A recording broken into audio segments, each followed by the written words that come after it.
just as we, feeling close to ourselves, wish ourselves to be free from suffering, we now wish the same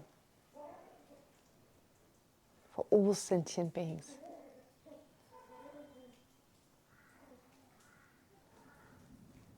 But include all flaws and limitation of samsara.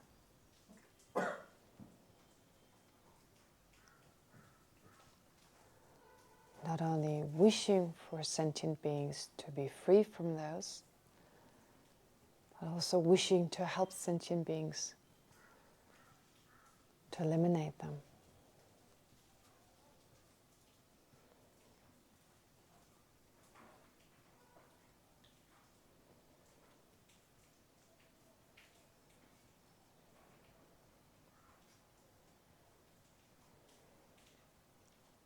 Which then gives rise to the determination to do whatever is necessary to help sentient beings overcome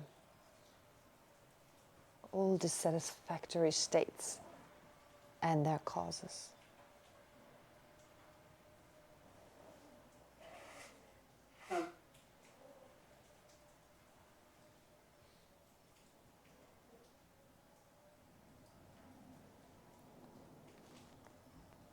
Which then gives way to our actual motivation of bodhicitta, aspiring to become a Buddha for the benefit of each and every sentient being.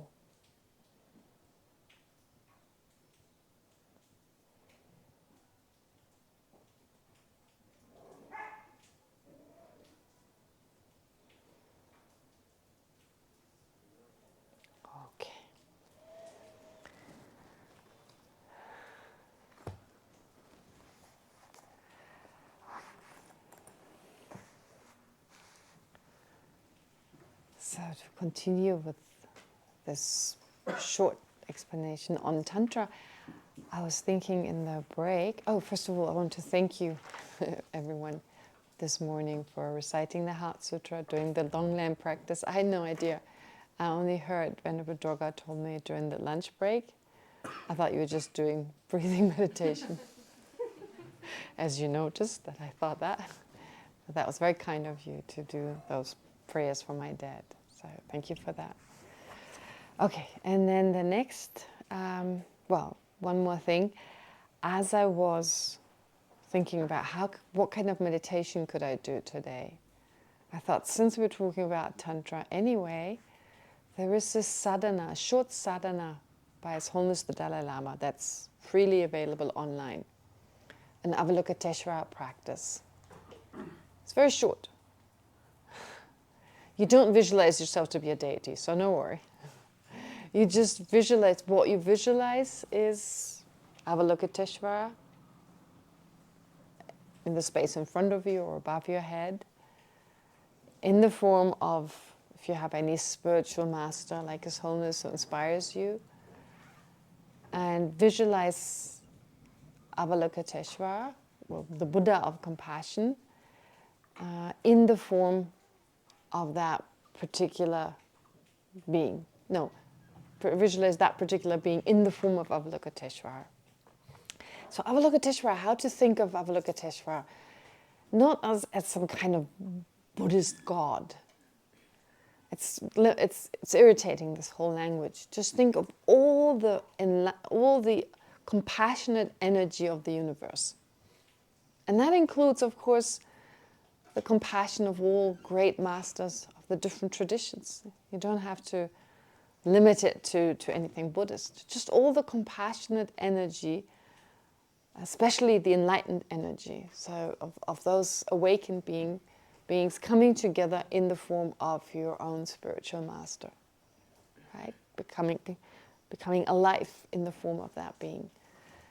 And so you visualize the appearance of this being, and the way it's described, the colors and everything, they're just psychological, in the sense that colors have a certain impact on our mind. White, we associate white with what? Peaceful. Okay? So similarly here, peaceful deities, peaceful Buddha figures, or peaceful archetypes of enlightened qualities, they're depicted in white. It also symbolizes purity. So a spiritual or a Buddha figure symbolizing purity is also white, so peaceful white. Black is wrathful, red is wrathful. We associate anger with redness, right? Our eyes turn red when we're angry, or our face turns red when we're angry. So we see red, like red appears. So we associate being red with anger. So wrathful, these strong, wrathful beings. Again, red. Blues are often associated with breaking with conceptions, like the blue sky, right? Anyway, so they're different. The colors have a particular symbolism. And the more arms they have, the better they are for the benefit, the more they can work towards the benefit of sentient beings. So anyway, just don't take it too literally, as in like there's this God. Don't see it that way. It's more a symbolism that puts us in touch with that compassion, with that universal compassion, if you like, with that compassion of enlightened beings, to discover it within ourselves, right? So as I guide you, you don't have the text. Usually you have the text before you and we recite together. But this time you don't have to do anything. I'll just read it for you. I'll just read the text. Just a sec. I prepared it. Yes, it's a short Avalokiteshvara practice. It's called A Stairway to Potala, which is said to be the place where Avalokiteshvara resides. Again, anywhere where compassion resides is called Potala. And the point is also that an awakened being could manifest in that way. Could easily manifest by way of Avalokiteshvara. But it's a practice that is similar to last night's practice in a way that, well, it's much shorter. And you visualize this being and then you recite the mantra, Om Mani Padme Hum. And you visualize you are receiving all the compassion of this being and you're passing it on to others. Who feels not comfortable doing this? Who wants to do it? Oh, okay. Okay. All right, so let's do it. If for some reason you don't feel comfortable, of course you're welcome to leave. I mean, you're welcome to stay and just do breathing meditation, whatever you prefer to do. But anyway, I thought to try this, and it's not in any way necessary for you to have received a tantric initiation. Okay, so I'll just read through it. And one part is like after you visualized this archetype, this Buddha figure in this space in front of you, or let me say, at the crown of your head, sorry, it's on the crown of your head, facing the same way, same direction. And also it says that at your heart, visualize a syllable, Shri. Shri, it's a Sanskrit syllable, Shri, which is symbolic for, no, I mean, Shri, you can write it down if you want, but it's H-R-I, right? Yeah, you don't have to visualize it you can visualize it in Sanskrit if you don't know how it's spelled. You can visualize it in Tibetan, but since none of you have really learned Tibetan, I think you can just visualize. I mean, according to the great masters, like Sökun Sencho Rinpoche in his previous life, he was very clear in saying you can visualize it in any language. So Shri is H-R-I. So it's pretty easy to visualize. That's at your heart on a moon disk, and it's surrounded by the mantra. But think of the mantra not as just words and sounds. No, they visualize Avalokiteshvara's speech, compassionate speech, right? And this is now coming from your heart, receiving the blessing of Avalokiteshvara. It's at your heart now, and you recite the mantra. It's coming from your heart, compassion coming from your heart, and pervading all of this world and sentient beings, touching sentient beings. So you could do this liberating sentient beings and so forth. And then at the very end, there are a few prayers that you recite, and you also visualize that this visualization of the crown of your head, it melts into light and it dissolves into you. And you don't become Avalokiteshvara, but you receive all the blessings, all that pure compassion. Okay? All right. And then at the end, you dedicate. So you see, this is just psychologically really powerful. It's not, at this point, really happening, not necessarily, it depends on your visualization, that you receive all the blessings. It may be just a visualization. It may be that through the power of your mind, you actually do bring forth this, or you draw this energy closer. Okay, so let's try this as part of our... I'm not even sure this is okay to teach you Tantra, to be honest.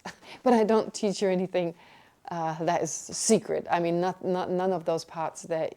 I hope I'm not giving away anything. Let's put it that way. But that's usually what His Holiness talks about in a non-tantric context, and it's available in many books that are freely available. So even by His Holiness. So I believe, yeah, this should be okay, actually.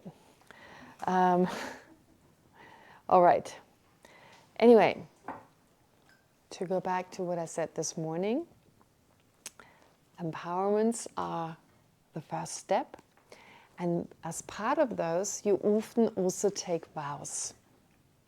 Now, I thought to tell you a little bit about the vows that are a huge part of Buddhism.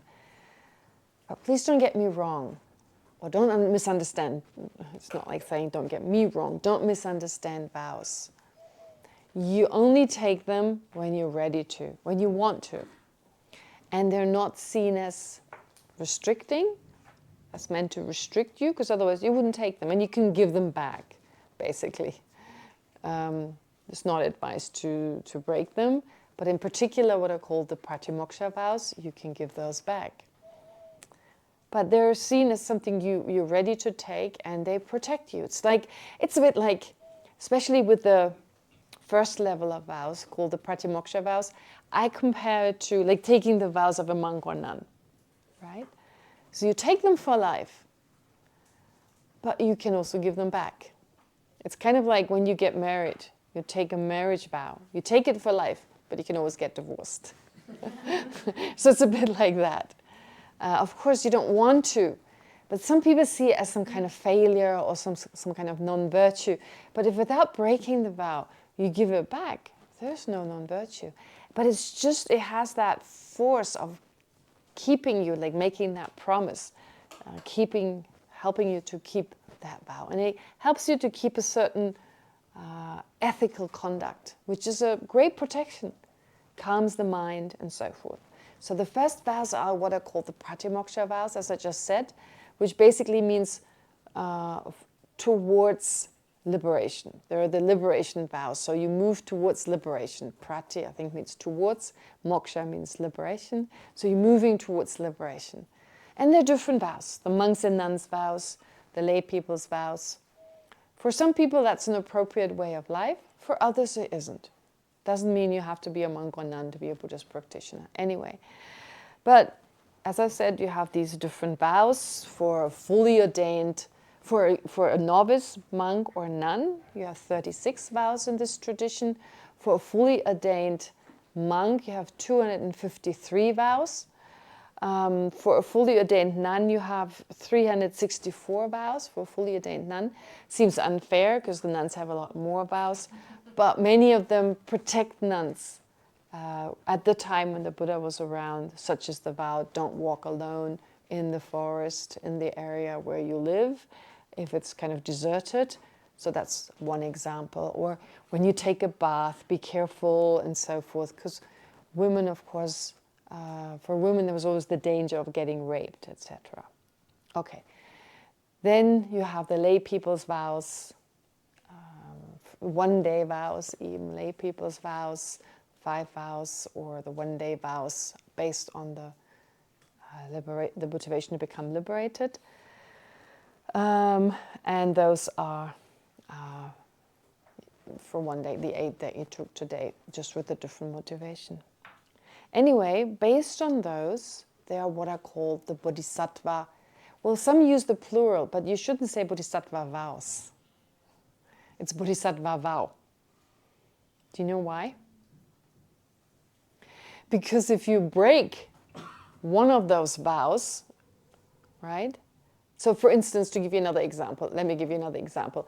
We talk about the novice vows. There are 36 of them. So it's better to say novice vow. Because if you say vows and you break one of your root vows, you still have 35 left. So you could say, I still have the novice vows, because I have 35. Right? So the logic is therefore, in English, better to say the novice vow, because as long as you have all 36, you have the vow.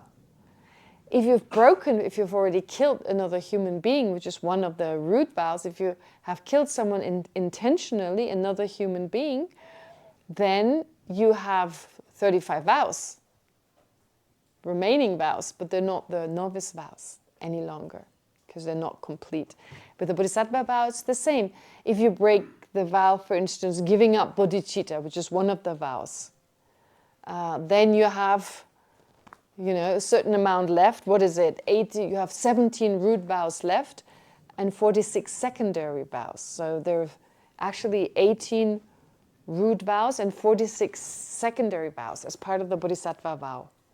So if you've broken that one vow, giving up bodhicitta, which is the most important, you are still left with 17 plus 17 main vows and 46 secondary vows. Does that make sense? That's why in English they call them bodhisattva vow. And actually, previously this morning I told you, well, if you practice high yoga tantra, and unless you're a bodhisattva, you can't practice it. But the bad news is none of the tantric classes you can practice, because you always take the tantric vow as part of being initiated. So no, you can practice it, of course, but don't be under the illusion that you're a fully qualified tantric practitioner. You can still practice it and reap great benefits, but just being realistic is good. Okay. And then on top of the bodhisattva vow, you have the tantric vow, which is even stricter. The pratimoksha vow has more to do with your actions of body and speech, motivated by the mind, but they're not really of a mental nature. They're mainly refraining from killing, from stealing, etc. The bodhisattva vow is already on a different level, dedicating your life towards sentient beings and having certain vows. And you take them until enlightenment. The pratimoksha vow you only take for this lifetime. So you're not born as a monk or a nun in the next life. But the moment you die, the vow or the vows that you have taken, they have disappeared. But the bodhisattva vow you take until enlightenment, and the same is true for the tantric vow. And they are the basis for each other, the pratimoksha vow. So oftentimes when it is recommended when you take an initiation, but it's not always required, but it's recommended to take, as a layperson, take the layperson, the pratimoksha vow for a layperson. His Holiness in the past used to always give it, but nowadays he doesn't give it.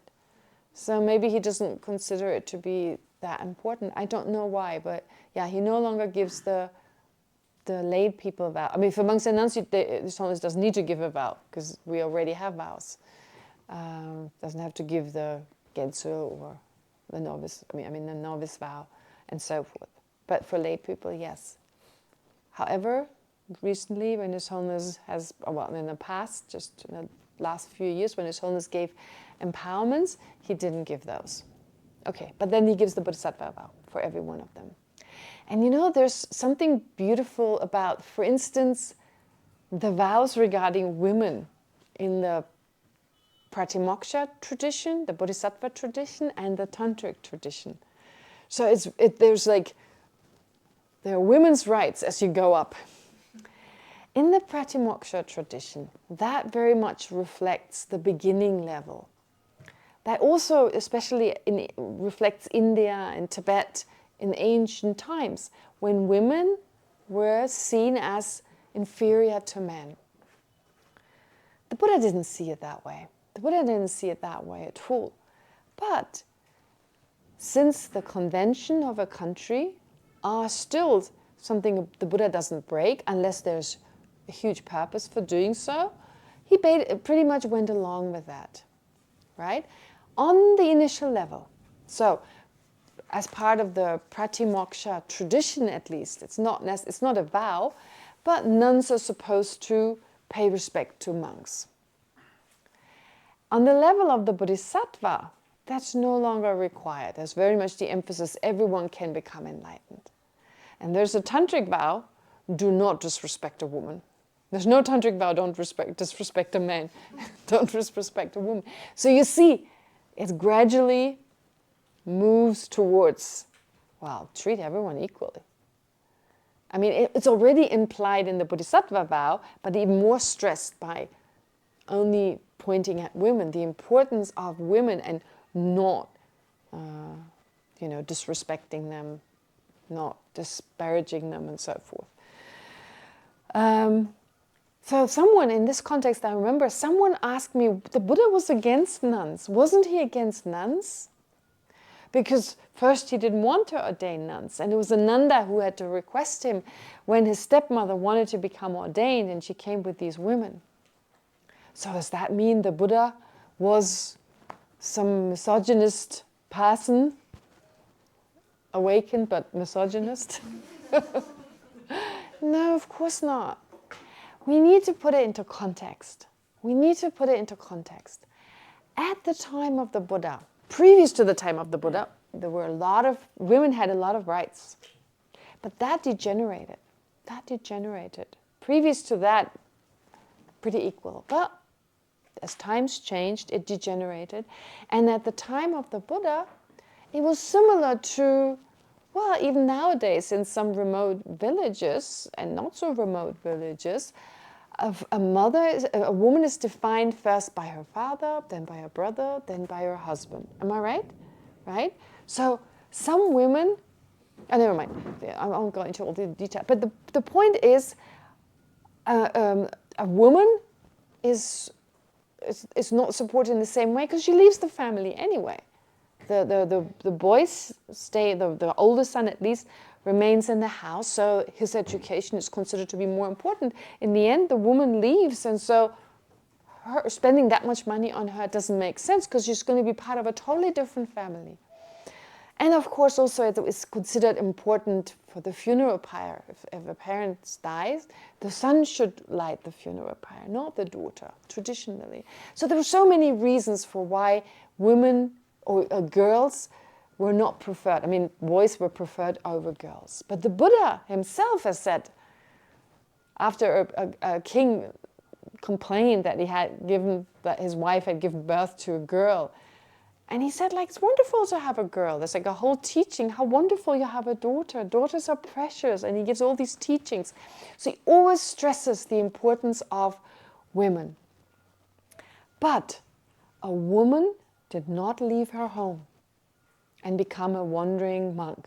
It was not traditional. For men, that was totally accepted. They left their home, possibly after having performed all their duties as husbands, as fathers, and so forth. They leave to search for spiritual, to endeavor, or to leave for, seeking enlightenment, seeking moksha, and so forth. But women didn't do that. And once a woman left her home, she couldn't come back. When she left her home to be married, she couldn't come back. Even nowadays, in certain, you can't come back actually. So the Buddha basically indicated, by not allowing women to be ordained, think about it really well. He didn't want to kind of go, yeah, right. He wanted to make it difficult for women to be sure that's what you want. Because for a woman, it was a much harder decision. You leave your home, there is no going back. Traditionally or culturally, you couldn't go back, right? So to me, it makes perfect sense, considering the circumstances, that the Buddha basically, in his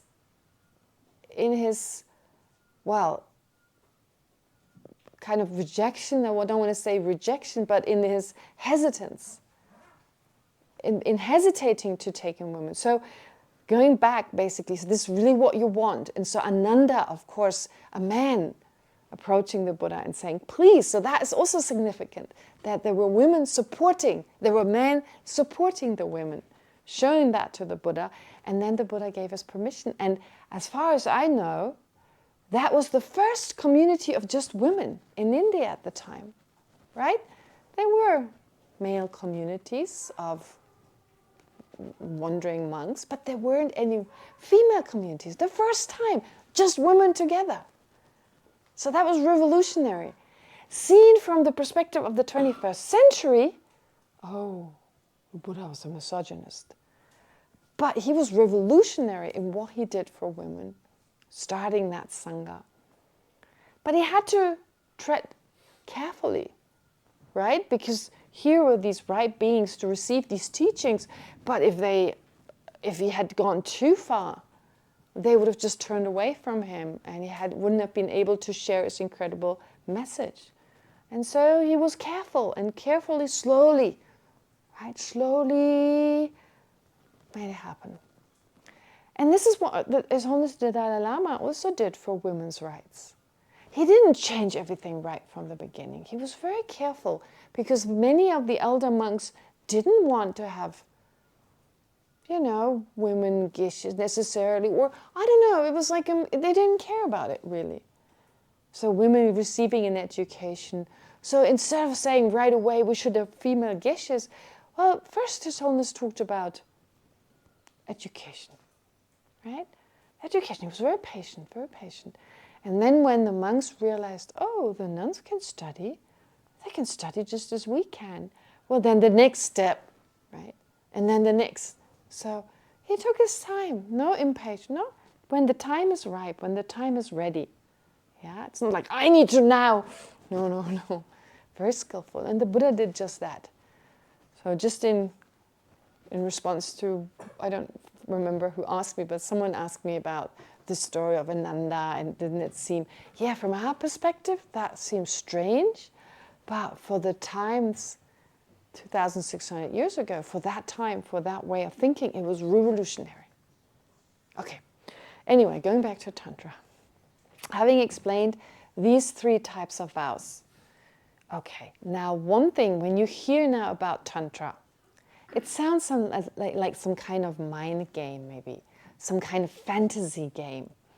You're visualizing this and that, and without a foundation, without understanding more about what we talked about, or without taking that into consideration, it may seem pretty weird.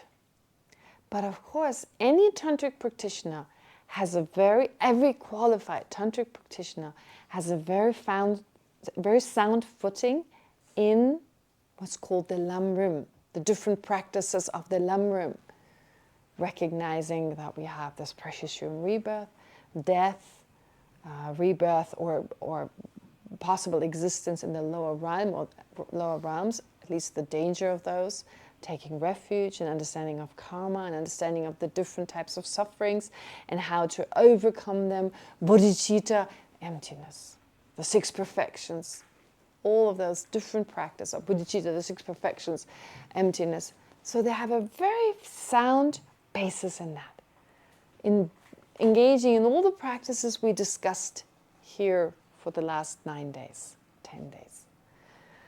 And now, what is added, or what you move on to as a practitioner, is the tantric practice. Why is that necessary? Because actually it is said you cannot become, from a tantric point of view, you cannot become enlightened without tantra. You cannot become enlightened. Now, what does that exactly mean? It means you can go all the way, you can move with the sutric teachings the way we've discussed them here so far. So with the non-tantric teachings, you can reach the level of a 10th ground bodhisattva. Now that's pretty high, right?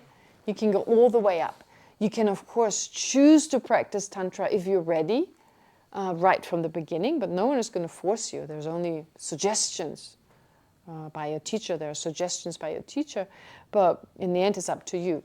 However, if you decide to practice Tantra right from the beginning, then you enter the Tantric path, right? Path of accumulation and so forth. Quite similar, but the methods are the Tantric methods. Bodhicitta is still that which marks entry into the Tantric path. It's not initiation. Initiation only marks or it's like the permission to practice. It's the entry into Tantric practice, but not into the Tantric path of accumulation. We'll discuss this briefly. But the point is, you can go all the way we described it, up to the 10th ground. But what is the problem? What is it that then keeps you from attaining the state of a Buddha? Actually, two things, generally speaking. One thing is that we have to eliminate subtle obscurations. Remember? Cognitive obscurations, which includes the tendencies that are responsible for the appearance of inherent existence. But in the sutric system, these tendencies are only described from the point of view of the coarse mind. So from the point of view of the subtle mind, such as the mind of white appearance, red increase, black near attainment, which doesn't mean anything to you right now, but it will as we go through this. The appearance of inherent existence is still there with regard to these minds, or for these minds, it still exists. So in other words, to put it slightly differently, you've heard me talk about the very subtle mind, the subtle clear light mind. You heard me talk about that, right? The subtlest mind that we all have, that arises when we die, and a similitude of which arises, some similitude or some similar aspect of which arises when we fall asleep, when we have sexual intercourse, and so forth. And so that kind of mind is so powerful, and when you generate that mind and utilize it to meditate on emptiness, that is the whole goal of tantric practice, in combination with, of course, other practices, but that's one of the main goals, to utilize that mind, to make it manifest at will, and then use it. Does that make sense? It kind of makes sense, doesn't it? So before you reach that subtlest level, there's some slightly coarser minds. They're not the types of minds that we have when we're awake, and we also can't control them, but you can learn to control them. And these subtler minds, the obstructions don't exist. For the subtlest mind, you don't have the appearance of inherent existence. But for those slightly coarser minds, they still exist. Does that make sense? So just before this very subtle mind arises, what happens? The coarser mind becomes subtler and subtler and subtler. So there's an appearance of white light, white appearance. There's an appearance of red light, like red light. It's not like external light. It's just the appearance to the mind. And like a blackness, and then like a tunnel and white light, kind of similar. So these last three minds, before that subtle mind arises, there's still some subtle appearance of inherent existence. And that, the tendency that is responsible for that, you have to eliminate to become a Buddha. And only tantric practices can eliminate that. Does that make sense? So to eliminate those subtlest tendencies that are still left on the mind. That's one aspect. Secondly, one problem in the sutric system is, as I mentioned earlier, that method and wisdom are not practiced with one mind. It's not one mind that practices method and wisdom. And that's the problem.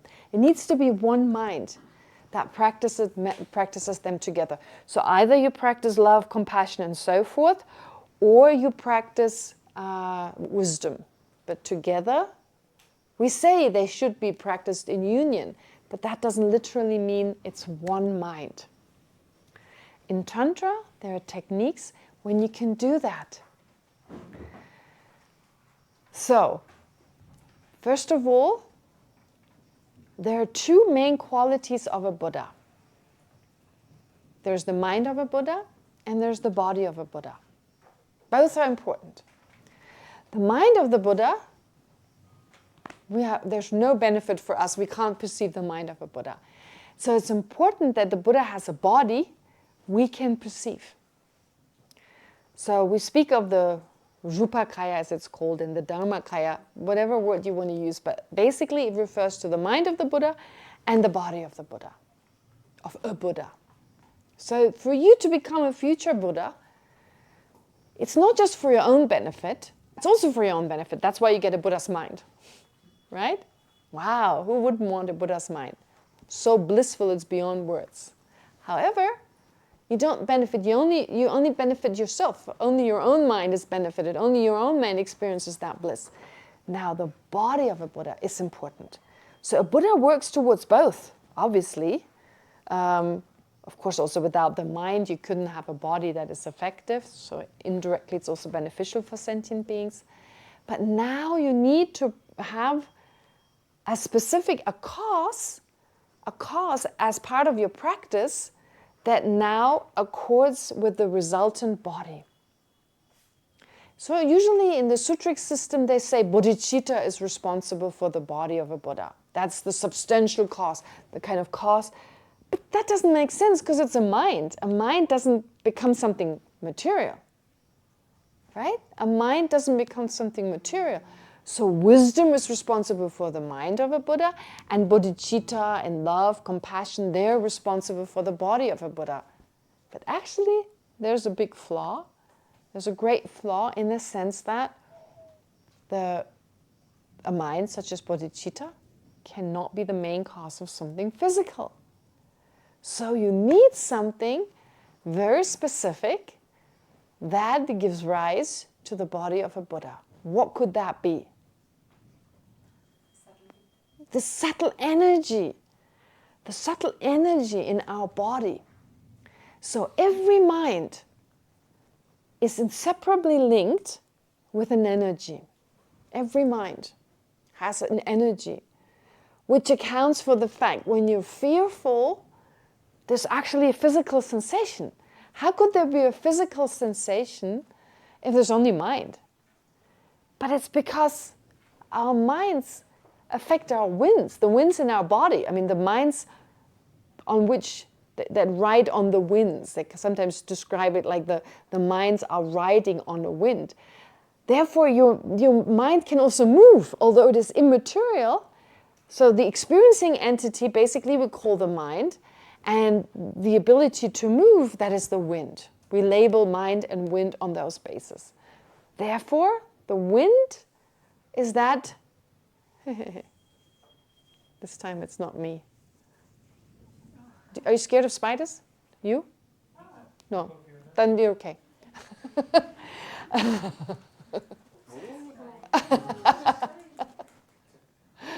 Okay, it's gone. All right. So, therefore, in order to generate this pure body of a Buddha, which is not a limited body like our body is very limited.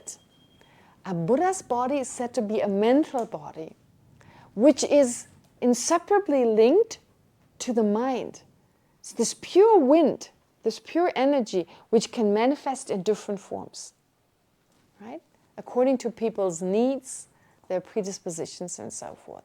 So you have mind and the energy. So the subtle energy, that is utilized to first, as part of your practice, to generate what is called the illusory body. That's the name given to it. So you meditate on the clear light and you generate what's called the illusory body as part of your practice. And those two become the mind and the body of a Buddha respectively. Now, the clear light mind becomes the Buddha's mind, and the energy manifests in the form of his body. Hard to imagine right now, but that is the whole goal of Buddhist Tantra. And here you have a substantial cause that can serve as a substantial cause. Does that make sense? But not just from the point of view of one being the substantial cause of the other, But there are other aspects of method and wisdom. So method also not serving as a substantial cause as such, but still being a method versus wisdom, which is, for instance, visualizing yourself as a deity to prepare your mind to arise, for the subtle winds to arise as a deity. But then visualizing yourself as that divine being already, right? Just preparing your mind to be able to then eventually really conjure up a physical form by way of utilizing the energy. Well, if you do that and you don't have at the same time an understanding of emptiness, it becomes useless. So you can actually, through tantric practice, you can't do that in sutra. So in sutra, you keep hearing that it's impossible to have one mind that perceives a conventional truth and emptiness. In tantra, you can. You become the deity, and some part of your mind is always aware of its emptiness. You know that you appear in your mind, you become this deity, you visualize yourself to be this divine being, to counteract your sense of ordinariness, of being an ordinary person, of your sense of ordinariness. You counteract that by visualizing yourself being this divine being. But since it's based on emptiness, not only do you visualize before you arise as that divine being, you think of emptiness. But even while you now have become this divine being, you know it lacks inherent existence. And in that way, it doesn't become a cause for you to reify even further, as in like, I exist inherently as this, so there's an inherently existent I and an inherently existent divine figure, and just add more to our wrong view. So that's very important. And there's another part of the method that's important, which is bliss. Right? That's also considered. So again, you have the union of bliss and emptiness, the union of this deity yoga and emptiness, and the union of bliss and emptiness. So there are different practices you perform. And bliss, I already spoke about the importance of bliss, but bliss is also extremely important in order to bring all the energy that runs through our body, to bring that in the central channel. There's a central channel that runs through our body. And if you can do that, and I'll talk more about this, but if you can do that, you're able to bring the subtle mind to manifest. Okay? The subtle mind that is collected, that is actually situated here at your heart. If all the energy dissolves into what is called your central channel, there's a central channel. Those from the Hindu tradition, you know what I'm talking about, because that's also described in the Hindu tradition, in Hindu Tantra, that's also described. So when you bring all the energy into the central channel, it abides and dissolves in the central channel, you can actually make the subtle mind manifest. Okay? So through bliss, they enter, and then the subtle mind manifests, and you can utilize it.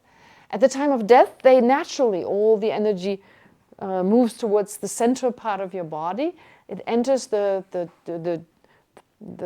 central channel, and naturally the clear light mind arises. But there's no control, and we're at the end of our life. So, I mean, then it's difficult to really effectively practice.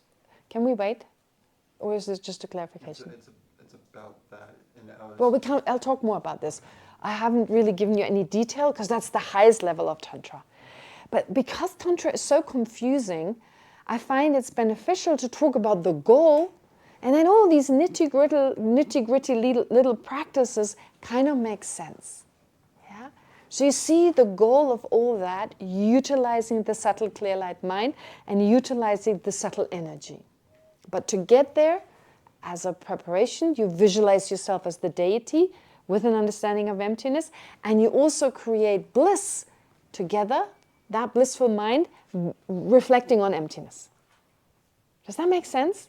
So this is really the most important part of Tantra. And all the practices, directly or indirectly, relate to that. Now, you need a calm mind. You need a disciplined mind. So you need tantric vows. Okay, you take many tantric vows.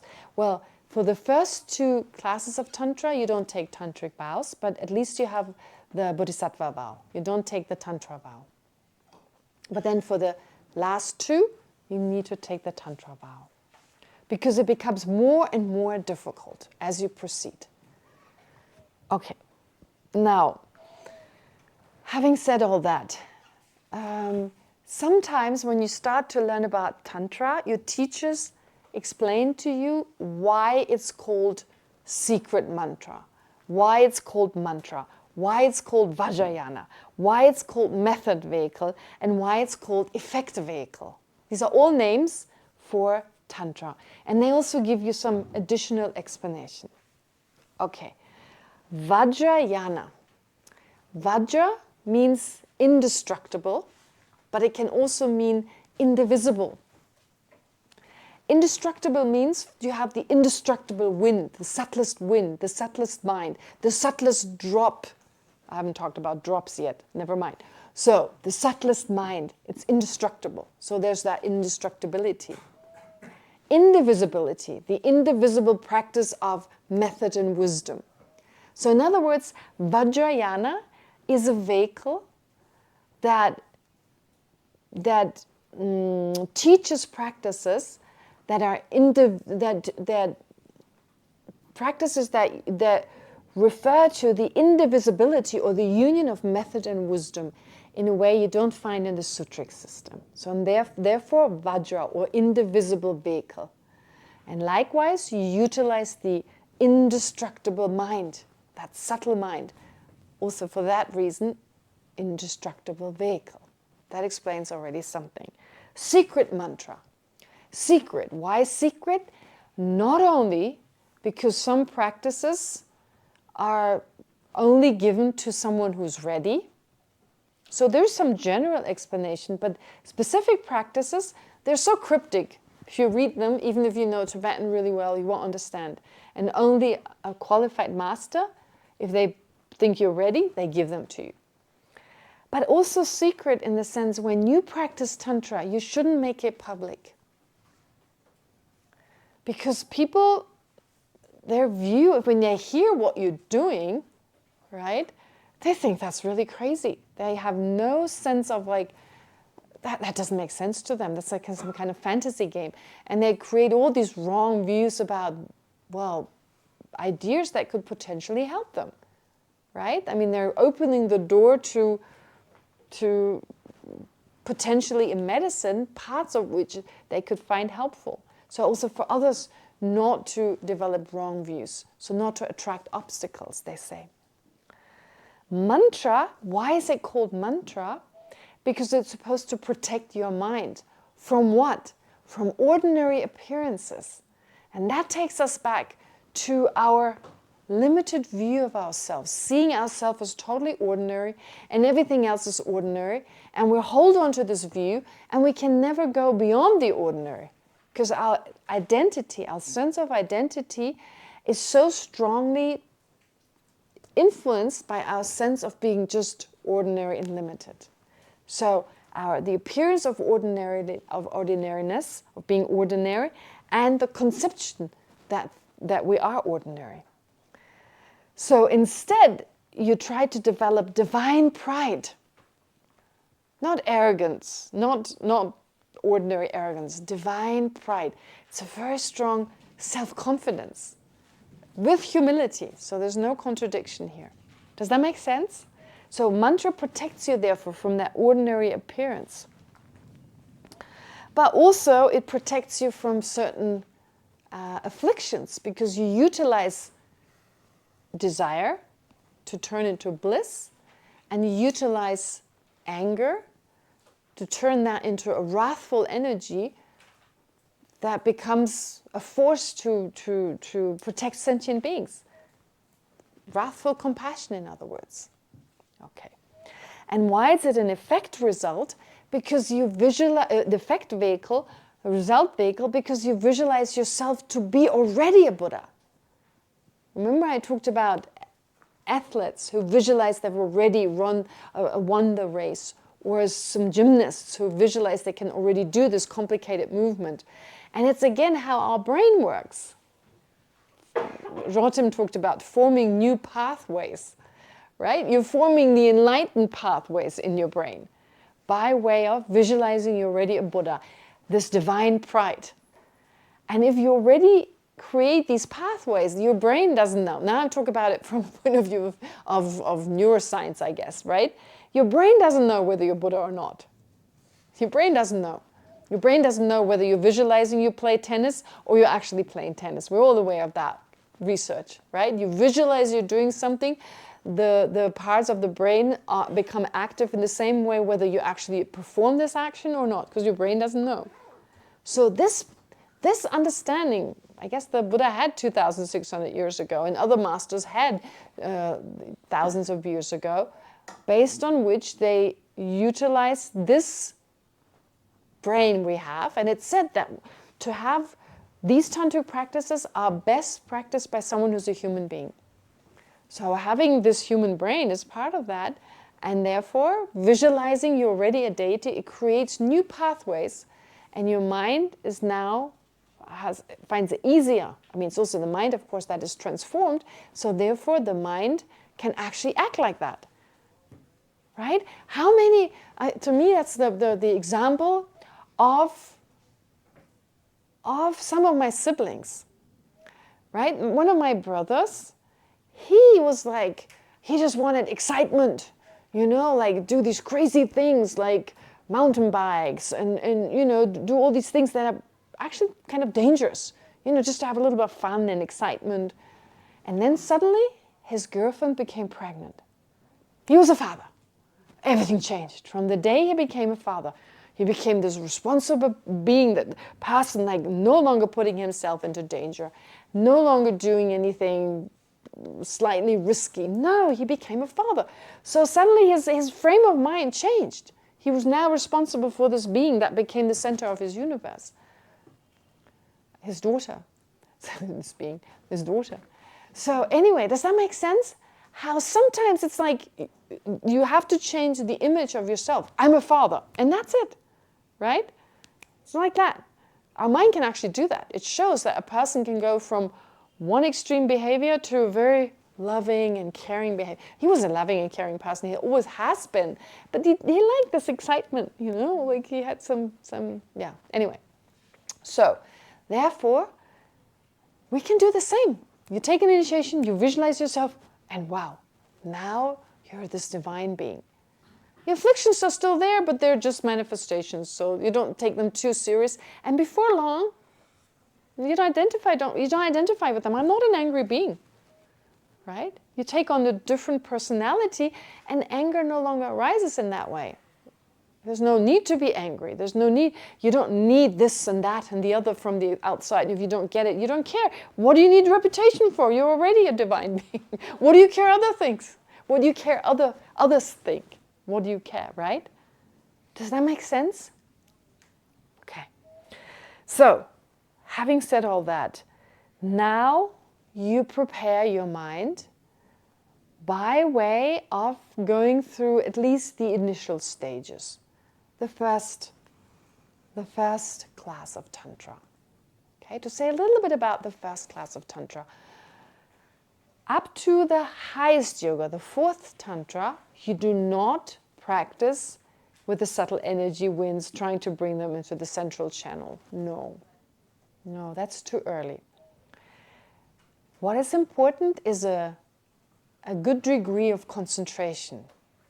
Because if you visualize yourself to be a meditative, a Buddha figure, a divine being one moment, and then you're totally distracted the next moment, it doesn't really work. It doesn't influence your behavior in such a profound way. So you train yourself in these meditative sessions. You need to, first of all, what do you need to do after you were initiated? You need to do a retreat. An approximation retreat, as it's called. In English, it's called an approximation, becoming closer to the deity, okay, to this Buddha figure. Now, in Action Tantra, What kind of Buddha figure do you have? Avalokiteshvara, Manjushri, Vajapani, Green Tara, Vajra Tara, Amitayus, Vajrasattva. Did I say Vajrasattva? Yeah. Anyway, these different, and they're pretty simple. Not too many arms to think of. Not too many arms to remember, or 1,000, okay, in the case of Avalokiteshvara, but they look all the same, so it's not like everyone holds something different. 4 arms, okay, yes. The 2-armed, 4-armed Avalokiteshvara, so different arms holding different things that are all highly symbolic. The color, the shape. You see, their body needs to somehow reflect something special, right? So nowadays, I think if the Buddha came nowadays and were to teach Tantra, they would look differently. But then, at that time, they looked like princes and princesses, right? Those were princes and princesses. Like, those were few of, well, human beings in what is nowadays called India, Nepal, even Afghanistan, Pakistan. I mean, Buddhism was practiced in many of these areas at the time. Anyway, so the princes, the princesses, so these deities resemble them, because physically that was seen to be like an attractive hairstyle, attractive clothing, like silks, the best silks and so forth. So the color, of course, has a certain effect on our mind. It is said that even their shape affects us positively. Yeah, the external, of course, has an effect on our mind. So their appearance, certain proportions that were given by the Buddha himself, that were, I mean, even when the Buddha is painted, there are certain proportions given that are said to be positive. They cause our mind to have a positive reaction, to be calmer and more serene. The same is true for the proportions of these Buddha figures.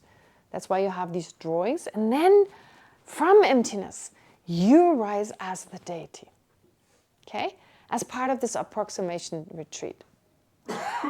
Now, what you do, especially initially, to become more familiar with it, there are 6, just to give you an example, I can't go into all the details, but to become familiar with the body, speech, and mind of that deity, you meditate on emptiness, the deity of emptiness as it's called. But really what you do is you meditate on emptiness, and you generate the understanding that the emptiness of myself and that of the Buddha of compassion, they're not different.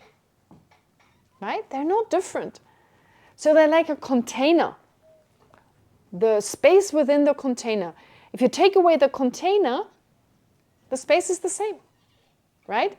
If you have the space here, and you put this on top of it, so it's just the outside, it's just the external, but the space inside, like the space that you have here, and when you remove the container, the space is the same.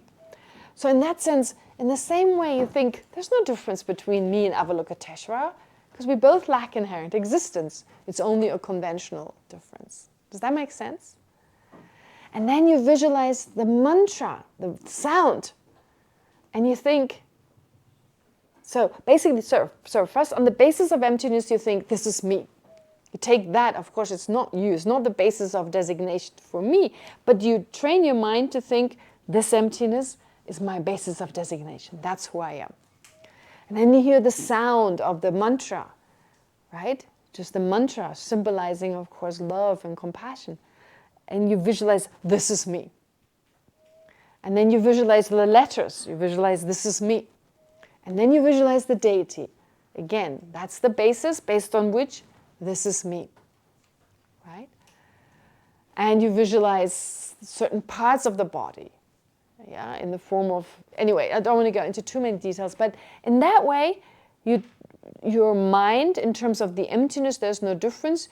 You train yourself to think like, I have the mind of Avalokiteshvara. Through the mantra, it's the speech of Avalokiteshvara and the body of Avalokiteshvara. It all sounds a little strange, I can tell from some of your faces. I mean, some of you are like, I'm not sure. I liked all that before. How to work with anger, that makes sense, right?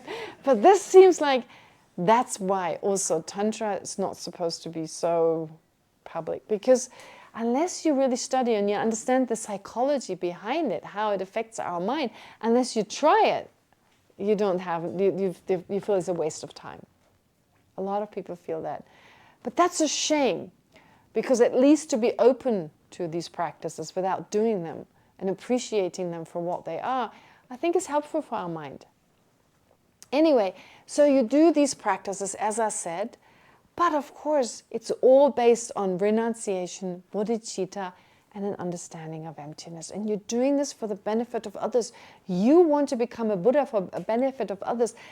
I'm explaining that without mentioning it, but that's a given. Your mind is so full of love and compassion, and your compassion must be stronger than on the sutric system, because you want to become enlightened faster for the benefit of all sentient beings, not for your own benefit. Well, if it takes 1,000,000 countless eons for your own benefit, you don't care. But for the benefit of sentient beings, you want to be done with it quickly. Yeah.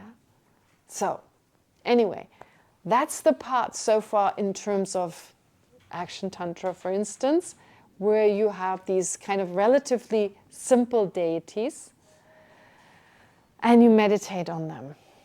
Just in that way I just described it. And you do it, I don't know if some people do longer retreats, but actually you should focus on one particular practice.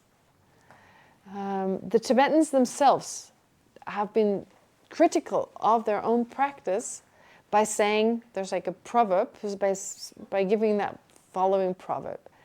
In India, tantric practitioners practice one Buddha figure and accomplish the realizations of all.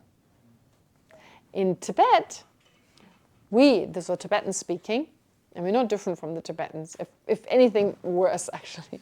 So, we Tibetans practice all Buddha figures and don't accomplish even one, which of course isn't true.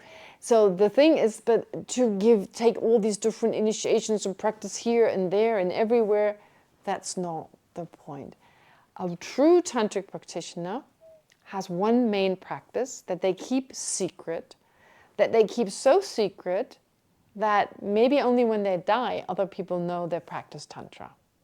Just to not create obstacles and wrong views in the minds of other people. Some people, of course, know, and they're inspired by that. And some people just assume, but they don't talk about it. They keep it secret. Anyway, and then they perform this one practice, and very quickly, through their levels of concentrations and through these meditations, they transform very quickly. Yeah, they don't no longer identify, as basically Nitzan said, it's like if you have the power to think, I'm not an addict. I'm not an addict. Oh, I give you another example. It reminds me a little bit of hypnosis. One of my sisters smoked a lot. She smoked a lot. And she found that in the town in Bonn, near our home, there's a guy who does hypnosis. And it was quite expensive, I think €300. It's not cheap. But she wanted to try it out. And she went to see him, and there's a recording of that. She wasn't really aware of it, but she listened to the recording later. And after that session, she never smoked again. She stopped smoking. She said she has no interest in smoking. So he basically just suggested to her, you're not a smoker. It's disgusting. Smoking is disgusting. And somehow, it went to her subtle consciousness, somehow, through this kind of semi-conscious state, and her sense of identity changed. To me, it was like, yeah, that's how Tantra works. That's how Tantra works. So she hasn't smoked, this has been 4 or 5 years, but she says not everyone is as receptive. In her case, she says she doesn't feel she's more receptive usually, but in this case, it worked. So she hasn't touched a cigarette, but she also knows people who, after some time, go back to smoking. But I guess it's like that, if you keep practicing it, because when you take an initiation, it sometimes comes with a commitment. We'll take a break now. It comes with a commitment every day to perform this practice, to do this practice. So you're doing it every day. You keep repeating it. So it's like a self-hypnosis. How funny that. When you hear this story, everyone goes, oops, they're all back. Because you believe that, right? But all this thing about deities and so forth, I mean, not surprising. No, I totally get that. I was just like you guys, so no surprising. It takes one to know one, right? So therefore, so this part of like understanding the psychology of it, or having a Western kind of experience of that, or this example, may help us, of course, to understand that psychologically it works. Tantra is much more a system of psychology or of psychological methods than a philosophy. In fact, the philosophy of Tantra is the same as the philosophy of Sutra. But it's techniques, it's just techniques where you create this fantasy world initially, but then eventually you turn into a Buddha, right? You turn into a Buddha. So you visualize these qualities, but as you do this, as you keep doing it, and it becomes, it affects deeper levels of your mind, you actually become that person, right?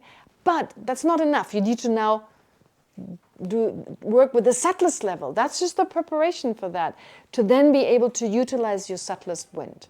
We'll talk more about this in the break. So we'll have a 15-minute break. Okay, I'm still not sure I should have talked. I should have said this, but anyway.